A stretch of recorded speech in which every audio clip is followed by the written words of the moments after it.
And Dr. Niladri has been into IT more, and he will speak about sustainable IT.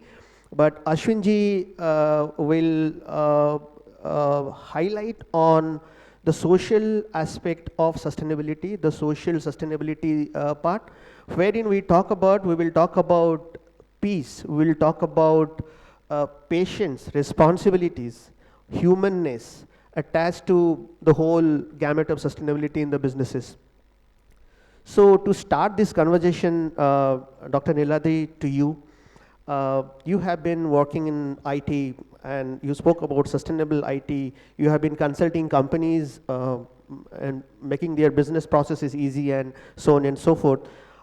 Data centers is a concern right now. I will directly jump to data centers, and my first point is energy consumption, right?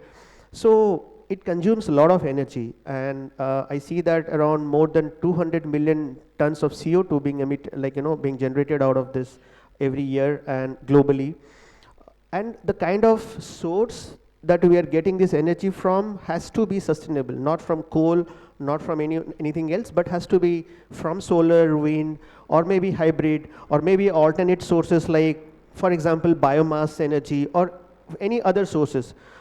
So what do you think, what is your take, how can we implement more sustainable business models or solutions to enhance sustainability in this energy consumption? So can you throw some lights, some quick ideas on this? Sure. So it's just not about data centers. Even if you look at electric vehicles, ultimately we are using the electric. So we need to start looking at going for renewable energy. Now when we look at renewable energy, there are many options. The first thing that comes to everybody's mind is solar and wind. But solar and wind is not stable. We cannot run anything if there is no stable base. And that's the reason, if we really, like what India, Prime Minister Modi has talked about is by 2070 to be net zero, it will not happen if we only depend on solar and wind. So we need to look at other options. One of the options you are already seeing is people are going for the nuclear power. But again, that is not an option for very long, because there also you need uranium. Who has uranium? It is Kazakhstan, it is China, Australia. Will they give everybody uranium? Most probably not. So we need to start looking at alternatives like biomass, which can be made from, like Maharashtra is having a lot of sugarcane, the sugarcane pulp. We know that Delhi region, the NCR region, always every year has the problem of burning of the stable, the straws. Those can be there. Rajasthan has cotton. So India can have multiple such things which can be used for biomass creation. That is one part of it. The second part is we have to reduce our consumption. So how do we reduce? One of the things is use energy efficient hardware, energy efficient machines, right? So that is the second part.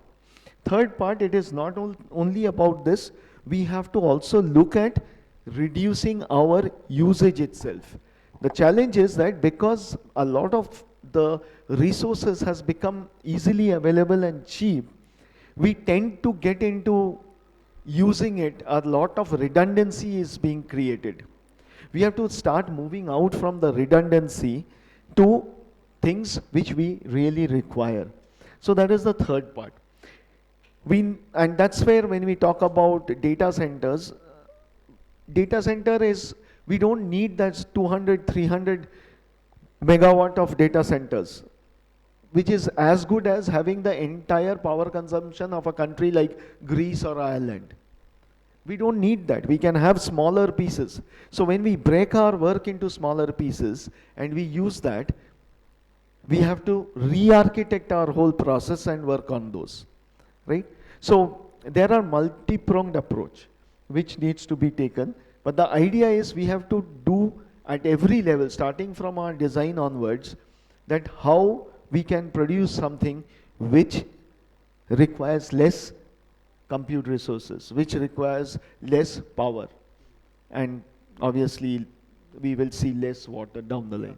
But thank you so much for this. But what I feel is that there has to be a culture of, there is a cultural mindset that has to be shifted towards energy conservations or towards a sustainable mindset, because everybody understands you need to save energy, you need to do this and that. But where is that mindset, awareness, education towards all this? It also includes business entrepreneurs, owners of businesses needs to be aware about this particular thing. And I think I will quickly shift to Ashwin just to focus a little bit on, because he has been, the area of focus is social and social sustainability. It talks about the mindsets, the character of a person, the values that we bring in, because the values and it is very important. Without, unless you have values in culture, character, it is too difficult to sustain a business and adopt certain practices that we are talking about. So Ashwin, a quick question: how do we create kind of overall harmony and a peaceful environment and a society where people build characters, people build values, people take up responsibilities to act responsibly? Even for example that he spoke about energy conservation and kind of, so how do we build those values? How do we create that character in us? It applies to all of us. It applies to business entrepreneurs and everyone, each of us. So how do you look at that? Good morning, everyone. So I represent Govardhan Eco Village, GEV, which is a project for creating sustainability in environment and nature. And there is a space of around 300 acres where we are trying to practice it and demonstrate to whoever visits that place. It's near Vada. So please find some time whenever you are free, you can come over and visit the place and learn the sustainability we practice. So coming to the question, how to change from within, right? So I studied at IIT. I was when I was in IIT, that time we used to get Gaurang Prabhuji used to come to IIT for Bhagavad Gita classes, and we learned a lot about how to transform a problem. So we have a problem now, sustainability. Many times problems are unsolvable on the face. So how we solve them, right? So we have techniques, we have theorems like Fourier transform, we have Laplace transform, we have differentiation, integration. So what we do is we change the problem statement and take it to the realm where it is easily solvable. We take it, transform it and solve it and again transform it back. So we differentiate a equation, solve it and again integrate it back. So then it becomes a solution at the phase. So what basically to looking at the problem of sustainability, certainly we have to try everything what we can do, but we have to think beyond, out of box as well. So at GV, what we are believing and working on the solution is real wealth is the wealth of land and wealth of cows. So if we have land and cows, we can sustain for long time along with the nature, and it can give the happiness we are looking in life, and gradually it can purify from us within when we are in constant touch with nature. So that purification will automatically reduce the